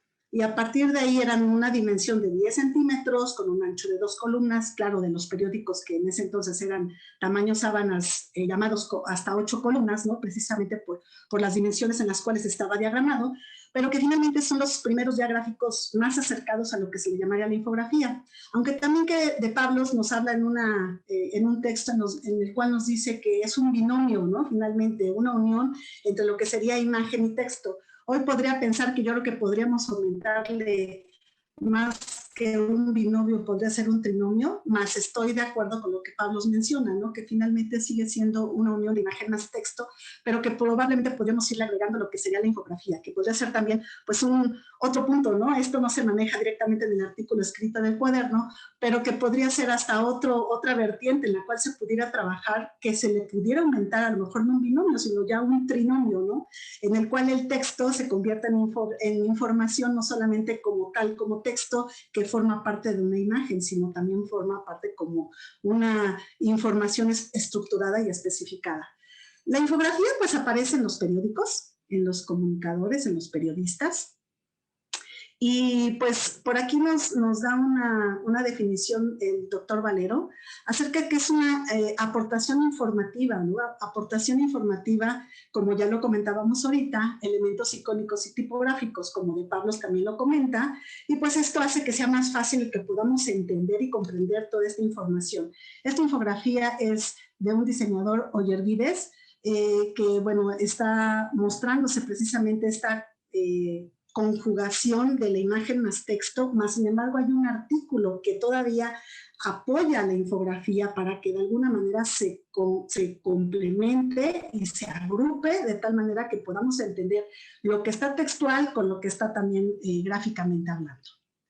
Y de ahí, pues bueno, si hablábamos que todo va desde la perspectiva de los periodistas, pues también podemos verlo desde el punto de vista del diseñador, lo cual creo que ha faltado, ¿no? Finalmente el poder dar una definición tal cual en cuanto a los diseñadores ya dialogando específicamente de lo que podría ser una infografía. Y finalmente pues es conjugar estos elementos que ya hemos mencionado. Imágenes, espacios, soportes, que sean dinámicas, que sean estáticas, que tenga un titular, que tenga un texto, que haya imágenes. Digo, podrían leerles toda esta definición, pero igual también lo van a ir encontrando en los cuadernos, así hasta los invitamos a que puedan hacerlo con más detenimiento y puedan revisar que finalmente puede pues, tener color, figuras, leyes gestálticas, metáforas y todos estos elementos que finalmente se conjugan para hacerlo en un mismo tiempo, en un mismo espacio donde es la sinergia, y esto hace pues que se pueda tener una mejor comunicación finalmente con el usuario.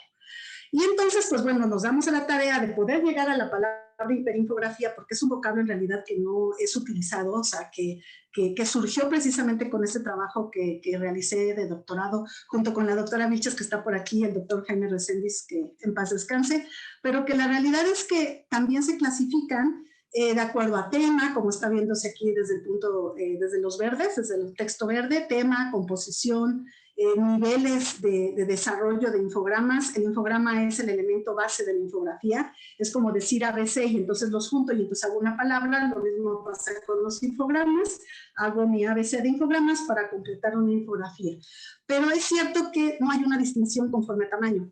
Esto salió en conjunto porque en ese momento hay una materia en la Universidad Tecnológica de México que daban la materia de sistemas de diseño 3, y entonces de ahí empiezo como a trabajar con el alumnado, y si llegábamos al gran formato, llegábamos como a impresos más que a una determinación de clasificación por tamaño. Y entonces empezamos a trabajar, bueno, ahora sí que en conjunto, yo con el doctorado y ellos de alguna manera desarrollando gráficamente ciertos elementos compositivos en los cuales se tuvieron ciertos resultados aún con ellos. Claro que hay antecedentes de la hiperinfografía con los megainfográficos, el mural infográfico, el megagráfico, que hace que se determine tener lo que sería la hiperinfografía. Y también tenemos con Cordeiro, que lo tienen del lado izquierdo en la parte inferior, que también habla de hiperinfografía, pero él lo habla desde el punto de vista de la hipermedia, ¿no? Desde la parte virtual, desde la parte de la tridimensionalidad, de la relación entre lo que nosotros miramos y tenemos una interacción precisamente con esta situación digital. Yo específicamente me estoy como enfocando más a lo que serían los impresos. Y bueno, aquí tengo unos ejemplos específicamente en lo que es por ahí una hiperinfografía para el Secut de Tlatelolco. Perdón, por aquí, se habla acerca de, pues, de que ya la hiper está muy diferenciada con la mega es grande, la palabra hiper sobresale las dimensiones y por esto es que se maneja estas dimensiones, un poco hablando también sobre museos, ya sea a la entrada del museo, aún explicando un poco de la edificación, ya sea entrando a la exposición y el montaje y explicando lo que es el montaje, pero que finalmente son de gran funcionalidad porque es una síntesis visual textual de lo que vamos a encontrar adentro. ¿Ok? Bueno, pues se concluye que hay ciertos parámetros en los cuales se determinaron. Aquí solamente puse algunos como más sencillos porque eran bastantes los que se llegó a la conclusión dentro de lo que sería el documento, pero finalmente hay una respuesta a las 5 Ws y un H, que es una teoría de Lorenzo Vilches, acerca de precisamente contestar estas 5 preguntas, que son 5 Ws a manera de las preguntas en inglés, y una H también contestando estas preguntas en inglés, y que pudieran resolver esas preguntas cada una de la información que se puede presentar desde el punto de vista de la comunicación periodística, pero sin embargo se ha como arrastrado hacia la parte de la infografía y ahora le estoy arrastrando finalmente a lo que sería la hiperinfografía. Se tienen más de 3 infogramas. Hablábamos que los infogramas son los elementos básicos. En este caso el infograma sería alas, coronilla y demás, las partes del colibrí. Migración sería otro infograma. La palabra colibrí junto con todos sus elementos compositivos en radial sería otro infograma, y las especies. Entonces se complementa o se agrega más allá de 3 infogramas, llegando a pensar lo que sería esta clasificación de la primer nivel, segundo nivel, tercer nivel y cuarto nivel, ¿no? Que también lo van a encontrar ahí dentro del artículo. Una retícula compositiva. Este trabajo fue realizado también por un alumno de dicha universidad. Aún también pues quiero compartir que formo parte también del comité de investigación de la Universidad Justo Sierra, y pues esto hace también que pues podamos estar como trabajando, ¿no? En conjunto con todo lo que se realiza a su alrededor. Nuevamente teniendo pues tipografía palo seco en sus titulares con cierta composición. Nos vamos a diferenciar los diseñadores de los periodistas con los diseños de infografía, porque normalmente los periodistas no juegan con el juego tipográfico, y ahorita que hablaba el maestro Gerardo acerca de la tipografía, que es tan importante para dar sentido y dar hasta cierta psicología y ciertos elementos gráficos. Ahí nos podemos dar cuenta cuando se separa, ¿no? Los periodistas son como más rectos en la aplicación gráfica y los diseñadores ahí como más composición. Lo que sería el cuerpo del texto. Se llegó a la conclusión también que cuando se habla ya de hiperinfografías, que estamos hablando que se rompe un poco la mega a partir de los 16 pliegos sábanas de periódico para llegar al gran formato, ya hablando de metros. En este caso ya los metros necesitamos una tipografía mayor y se oscila aproximadamente entre los 4 y los 6 centímetros de altura. Entonces pues más o menos es como podríamos ya determinar las dimensiones de la letra para que pudiera verse pues a una larga distancia. Tenemos aquí también el juego de la ortotipografía, el color, las metáforas, la separación de rubros por medio del color también, y esto hace que pues pueda el interlineado, el interletrado, la legibilidad, la legibilidad y bueno, todos estos elementos de la letra que son necesarios para que pueda ser legible. Esa fue una hiperinfografía que se hizo para lo que es el Museo del Universo de la UNAM, y se colocó en las afueras del museo, y también pues se hizo ahí una revisión para saber la altura, sobre todo a qué altura se deben de colocar también para que esté a la altura del ojo, que tampoco tenga mucha información, porque también, aunque sean de grandes dimensiones, el hecho de recorrer visualmente, cercanamente, lejanamente es diferente. Entonces esto también hizo una pues, revisión de ubicación de estos elementos, y sobre todo colocar un foco gráfico, ¿no? Que es la ley de la concentración en las leyes gestálticas, tener pues un elemento grande que esto haga que pues te llame la atención y empieces la lectura, ¿no? Para dar jerarquía y dar unidad finalmente. Y pues bueno, el uso del vocablo fue propuesto también para lo que fue el programa de la Universidad de Unitec, en el cual entró precisamente ya como como conclusión finalmente, ¿no? Retomando todo esto que ya se trabajó en investigación de aplicación gráfica, se aplica en el programa de esta materia dentro de la universidad y pues esto hace que ya se tome como una parte del temario para la universidad. Entonces eso es interesante porque finalmente se trasladó esta palabra y que aún con todo el alumnado en el cual pues le he dado, impartido lo que es la catedral, finalmente pues se ha como pasado, ¿no? Finalmente este vocablo para irlo utilizando dentro de lo que es el rubro del diseño. Pues bueno, esto sería pues mi presentación, mis referencias de ilustraciones y pues muchas gracias. Muchísimas gracias, Adriana, por tu aporte, como siempre. Ahora, entonces, sin muchas interrupciones más, pasamos a la última aporte, o a la última exposición, que es de Marta Gutiérrez Miranda. Ya estás compartiendo pantalla, estás impecable, Marta. No, es que sabes que me estaba fallando el internet y dije ahorita que me empiece a presentar de una vez, porque si no, falla aquí de repente. Perfecto, perfecto. No nos vamos a quejar por la rapidez, nunca. Bueno, Marta, presentate por favor y comenzá tu exposición cuando quieras. Muchas gracias, Marina. Muchas gracias a ti, a la doctora Luz del Carmen. Para mí siempre es un gusto poder participar con Palermo. Ya tenemos tiempecito participando y siempre hemos tenido una calidísima bienvenida presencial y virtual. Entonces me da mucho gusto saludarlos a todos. Yo trabajo en la Universidad Autónoma de Querétaro y bueno, ahí estoy como coordinadora de la maestría en Diseño y Comunicación Hipermedial y ahora como directora de Tecnología, Innovación y Cultura Digital. También pertenezco al Sistema Nacional de Investigadores y bueno, siempre es un gusto poder platicar y dialogar estos temas en torno al diseño.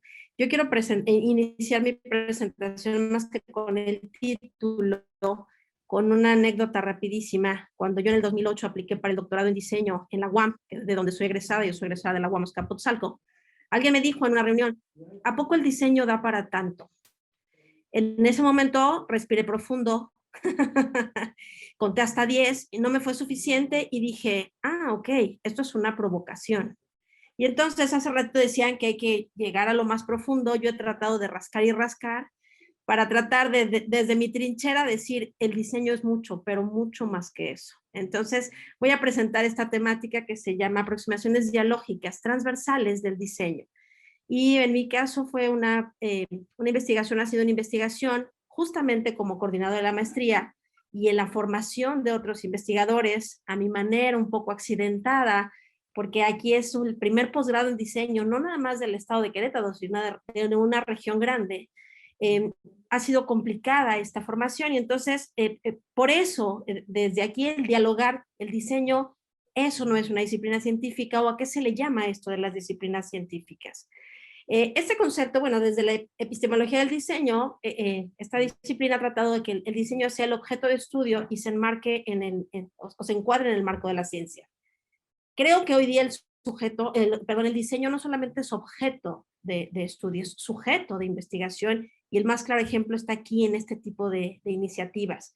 Un sujeto y objeto histórico, cultural, social, político, semiótico, lingüístico.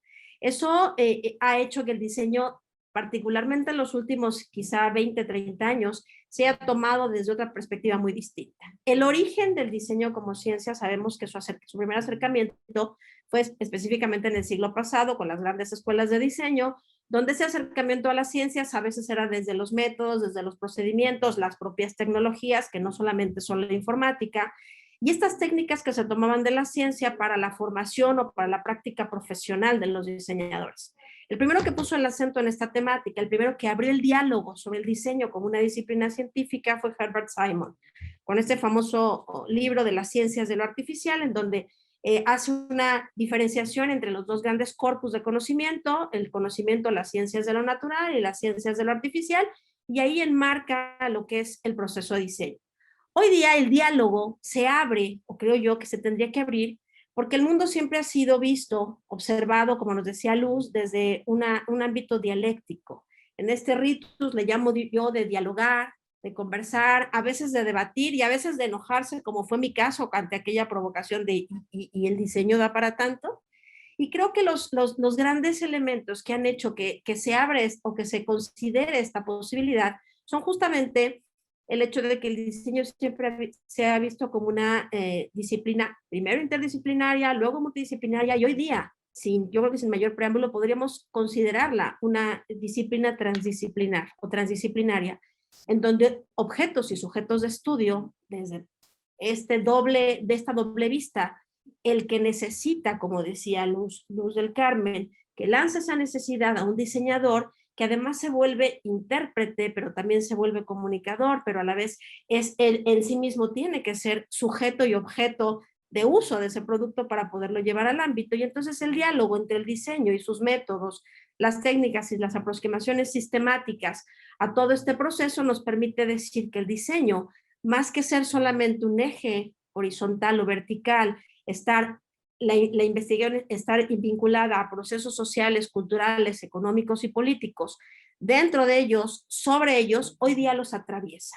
Creo que la visión del diseño como diálogo tiene que ser esta visión transversal en donde se conjuga no solo lo que es el diseño o lo que hace un diseñador, sino el cómo lo hace con todo lo que la sistematicidad en ese proceso implica.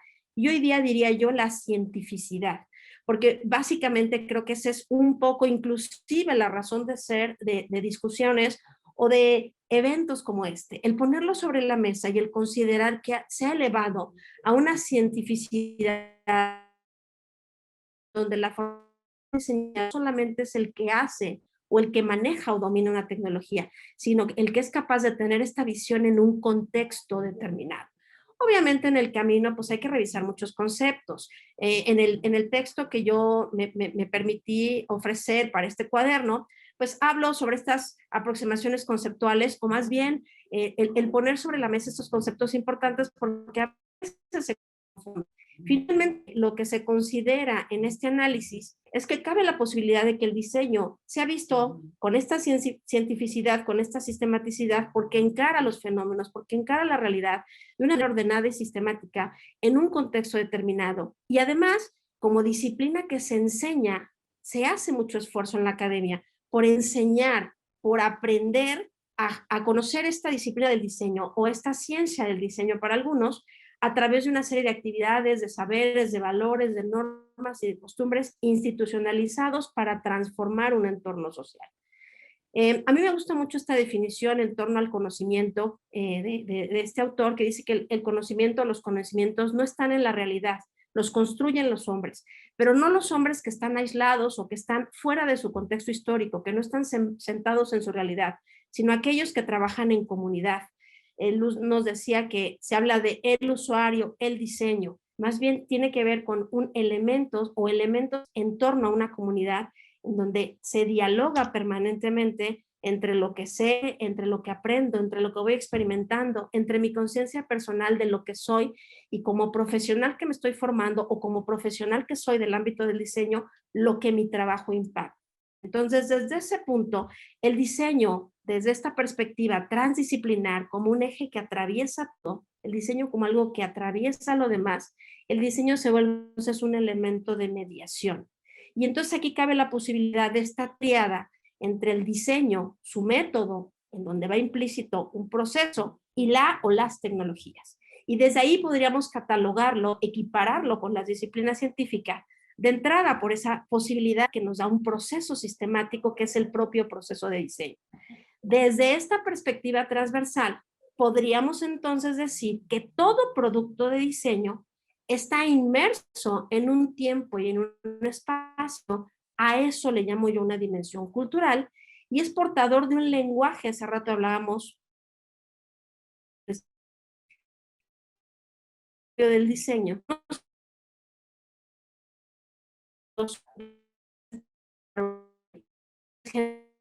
otro tipo de situaciones, se habla mucho de ciencia, experiencia de uso,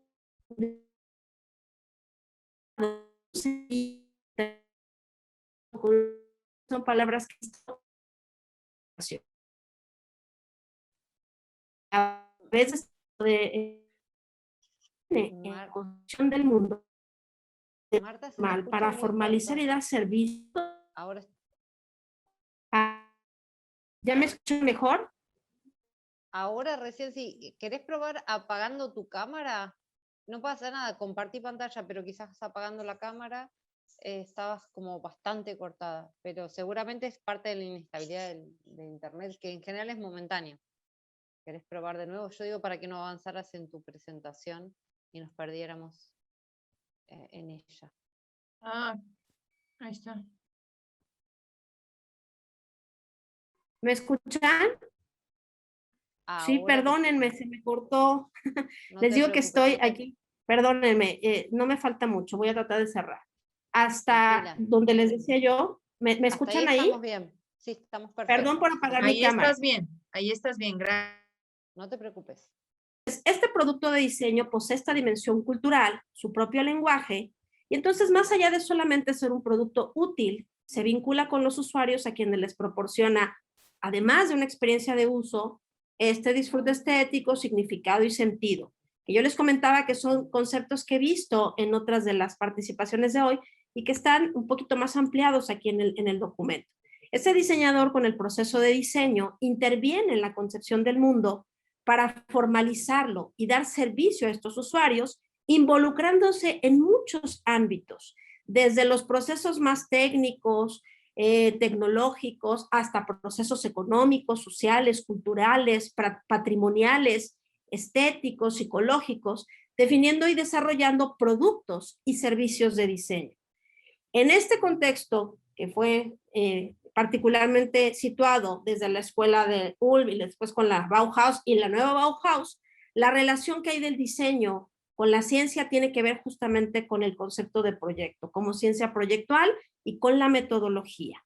Tomás Maldonado, que propuso una noción de proyecto que implica este proceso racional orientado a un propósito específico en donde el producto de diseño se inserta en la sociedad, o sea, está hecho para la sociedad. Y entonces se pone de manifiesto y en énfasis la metodología del diseño. Desde esa perspectiva, considero yo que el diálogo más importante regresa a las raíces, a las escuelas, a los docentes y a los estudiantes, en donde la enseñanza del diseño adquiere otra dimensión, particularmente en este nuevo siglo, en los últimos años que llevamos, porque se ha confundido mucho el involucrar al estudiante de manera muy rápida con la tecnología sin una conciencia, sin estos principios desde la filosofía, desde la epistemología. Y entonces ahí se retoma, yo retomé para plantear esta cuestión de regresar a las bases de la enseñanza del diseño, a Tomás Maldonado y Gibbon Siak, que en este libro de Ciencia y Diseño dicen que este diseñador, particularmente todavía con más ahínco el diseñador del siglo XXI, está ante nuevas exigencias. Y estas nuevas exigencias regresan a las escuelas porque entonces también hay nuevas exigencias en la enseñanza del diseño. Así como en su momento en la nueva Bauhaus, la Tomo Holly fue capaz de traer a científicos para que impartieran diferentes disciplinas, hoy día el diseñador no solamente tiene que ser capaz de entender su papel en el contexto económico, social, político, cultural, etcétera, sino la importancia del proceso de diseño, de la sistematicidad de ese proceso y de tener un pensamiento crítico, analítico, pero también un pensamiento científico, para que el momento de la formación se vincule no solamente con las innovaciones científicas y tecnológicas, sino con el entorno social que rodea su formación y lo que él va a dejar en esa sociedad. El diseño como ciencia, en estas ciencias del diseño, voltea la vista a las escuelas, es decir, poner al diseño en un contexto sociocultural, en donde creo que el valor más importante no es catalogarlo o adjetivarlo como una ciencia, sino reentender el proceso del diseño, quizá lograr o pujar por una ciencia del diseño que permita solucionar problemas de diseño a partir de todas estas herramientas, sí, que son necesarias, que cada día pues estamos fehacientemente viendo que son indispensables para el trabajo, pero que también se nutra del análisis lógico, de criterios de utilidad, de eficiencia, de optimización, de aspectos filosóficos, científicos, epistemológicos, que los principios metodológicos trastoquen la inter, la multi y la transdisciplina para entonces aportar al diseño como disciplina elementos más importantes y no adjetivar al diseño solo como ciencia, sino reconocer su cientificidad y valorar la importancia de sus métodos, sus técnicas y sus metodologías. No sé si elevarlo al carácter de ciencia para algunos sea muy significativo. A mí me parece que lo importante de todo esto, de la cientificidad del diseño, de escribir el diseño, de investigar el diseño, de estar aquí formando nuevos investigadores en el diseño, para el diseño y desde el diseño, tiene que ver con regresar a las bases, a lo filosófico, a lo epistemológico, y hacer consciente al diseñador del contexto histórico temporal en el que se está formando y en el que va a depositar productos de diseño a la sociedad. Eso caracterizaría lo que sería la ciencia del diseño. Como reflexión final, solo me queda poner esta pequeña cita de Joan Costa, que en este texto que escribió tan interesante del futuro del diseño dice: en este momento en que la crisis del diseño procede de que hay en él demasiada tecnología, poca metodología y nada de filosofía, deberíamos reflexionar sobre el origen y los principios del diseño. Una mirada a los orígenes, y creo que uno de los grandes orígenes del diseñador está en las escuelas. Esa sería toda mi participación, Marina. Muchísimas gracias a todos por escucharme. Gracias, Marina. Muchísimas gracias, Luz. Muchísimas gracias. Gracias, Marta. Bueno, hemos llegado con algo de tiempo, podemos respirar. Particularmente respira Marta. Después de haber ¡Ay, corrido. sí! Pensé que me iba, sentí que me iba al limbo y dije, tengo que apurarme, más de lo que me apuro. Podés tomar agua también. Respirar. Muchas gracias. No, muchísimas gracias a todos y a todas por haber sostenido la participación, por haber expuesto. Les cuento algo que casi es un absurdo de mi parte decir esto, pero no sé si te pasó, Luz. Nosotras conocemos perfectamente la producción porque forman parte del cuaderno, porque lo coordinamos, pero yo no me dejo de sorprender en el coloquio.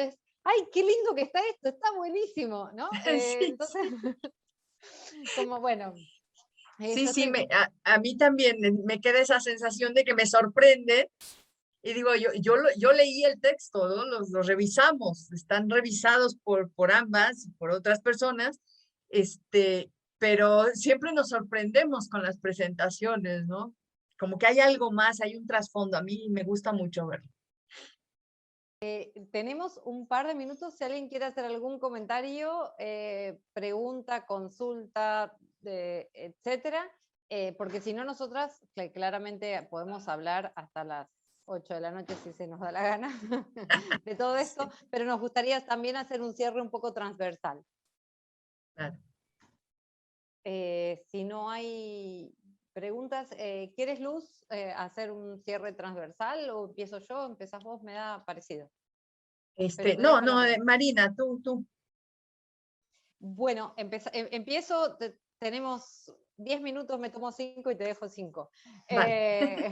Partimos diferencias. En primera instancia, esto que fue pautado, que fue direccionado, etcétera, y se ve mucho acá, se vio mucho, es la transversalidad de las reflexiones, ¿no? Cómo están dialogando, estamos hablando de lo mismo, y es una academia, por otro lado, es haber encontrado agua en un desierto, ¿no? Encontrar interlocutores válidos que estén produciendo conocimiento con nuestras mismas inquietudes, con marcos teóricos, pensando lo mismo es lo que uno necesita, tanto como antecedentes, inclusive para la construcción de un marco teórico en común, para pensar problemas en el marco de la academia.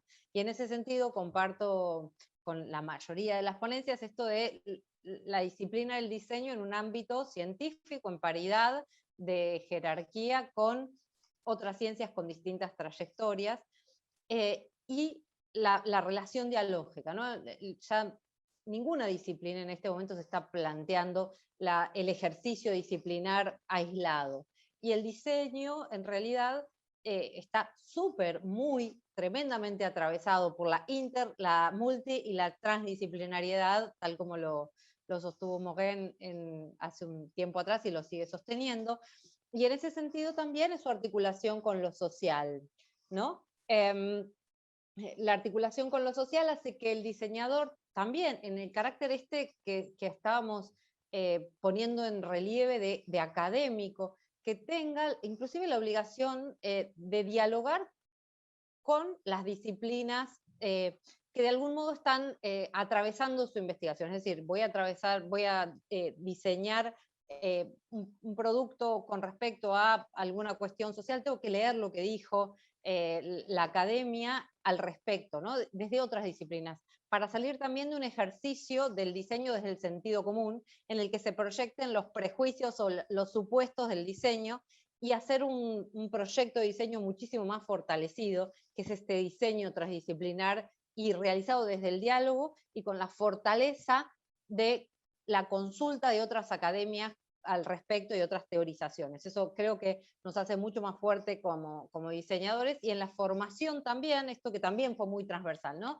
Como que el ejercicio no puede también aislarse de cómo pensamos la formación de nuestros futuros diseñadores, y también en una formación súper integral, desde la academia, desde las distintas academias, y considerando lo social tanto desde la innovación como de la responsabilidad social, tal como dijo Luz, inclusive para poder compartir esto que trajo Gerardo en su momento, de los códigos a partir de los cuales uno va a interpretar tanto una producción, una infografía, un montón de producciones que nos fueron interpelando durante esta charla y que implican las relaciones dialógicas del diseño en sus distintas aristas. Muchas gracias. Luz, tu parte.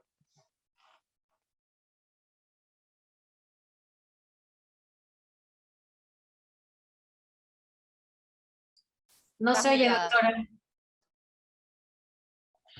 Sí, primero les comento, gracias Marina, les comento que Marina y yo les hemos enviado un correo con el cuaderno y con estos links que se apuntaron en el chat respecto a la red, respecto a la otra publicación y respecto al Instituto de Investigación, para que estén en conocimiento y que no es otra cosa que una invitación a ampliar esta participación con la Universidad de Palermo. Por un lado, yo quisiera apuntar hacia un fenómeno interesante que sucedió en esta comisión, y es el allende la pandemia, aquí estamos, ¿no? No hubo presentación en la que, o sea, no hubo una presentación pandémica, pues. Creo que la presentación fue, ahora sí, como dijo Marina, ¿no? Con todas las preposiciones, ¿no? Sobre el diseño, del diseño, para el diseño, por el diseño. Y creo que este pensamiento es importante, ¿no? Es que no pasa nada porque el diseño continúa, nosotros continuamos, y más allá de algunas cuestiones que tenemos que considerar y de que lo estemos haciendo en la virtualidad, estamos aquí, estamos en la vigencia y en la presencia, y creo que ese es un punto muy importante, ¿no? Es esta visión de que las cuestiones continúan, o sea, no se detienen. Y yo de verdad reconozco mucho el esfuerzo de los participantes en este cuaderno, porque se dio también en estos términos, ¿sí? Se dio también en estos términos, estábamos al margen de, no porque estuviéramos fuera, todos estuvimos adentro, pero que este ser nuestro de la academia, este ser nuestro de la investigación prevalece pues por encima de las vicisitudes, y eso es lo que quisiera yo reconocer. Y pues adelante, creo que no nos queda más que este es un nuevo paso, y esperemos, Marina, que tengamos la oportunidad de continuar, porque aquí la cuestión es que vamos adelante, ¿no? Que vamos hacia lo que siga, y esperamos que en algún momento se puedan seguir integrando a estos proyectos de diseño.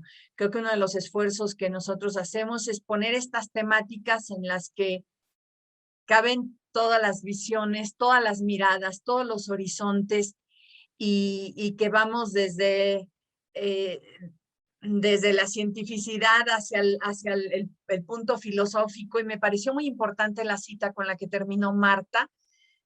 Finalmente, no dejemos al diseño sin alimentarlo de todos estos elementos, ¿no? Está bien la tecnología, pero está bien la metodología, pero está bien la filosofía, pero está bien, o sea, todo este mundo que no hace otra cosa que enriquecer el diseño. Y de nuevo, reitero, este nicho tan importante de la Universidad de Palermo, que ha hecho que de nuevo, y felicito por ello, tenga este reconocimiento en los rankings internacionales, por ser una de las universidades más importantes, por tener este número 1 que lo ha conservado, pero que no es otra cosa que trabajo, ¿no? Y que nos abre puertas y ventanas año con año. Y aquí lo interesante es, pues, ahí está la puerta abierta, entra, ¿no? Aquí están las posibilidades. Muchísimas gracias a todos por la participación, porque finalmente, si no tenemos esta labor de equipo, este trabajo y este entusiasmo por participar y por hacerlo con toda el pensamiento profesional, pues no tendríamos este resultado que siempre nos da mucho gusto. A veces lo padecemos un rato, pero ya cuando vemos el resultado, es todo un orgullo. La verdad es que además hemos hecho grandes amigos en este proceso. Así que, Marina, dime. No, esto que les ponía por chat, mientras tanto, que nosotras vamos el proyecto Investigar en Diseño sigue, se renueva, ahora tenemos el Instituto de Investigación que nos cobija y tienen la red de investigadores si se quieren sumar. Nosotras en algún momento vamos a continuar investigando y vamos a lanzar un nuevo Call for Papers, una nueva convocatoria, así que si no les llega, si están interesados e interesadas, etcétera, nos escriben ustedes a nosotras también para actualizarlos. Supuestamente en la página también vamos a estar publicando de qué va la cosa, de qué va nuestra próxima convocatoria, pero en cualquier caso también recuérdennos y contáctense con nosotras, porque esto sigue. El año que viene nos veremos en alguno de los formatos posibles y vamos a estar trabajando todo el año como lo vinimos haciendo hace bastantes años, como para continuar con esta pasión que es la investigación en diseño. Y bueno, solo unos segundos nada más para decirles que por supuesto que recibimos recomendaciones de otros investigadores que a lo mejor no conocemos, pero que están en el ámbito y que podrían aportar, 1, y 2, también recomendaciones sobre las temáticas. Algo que hacemos cuando es presencial es estar compilando los puntos de vista sobre posibles temáticas para futuros cuadernos.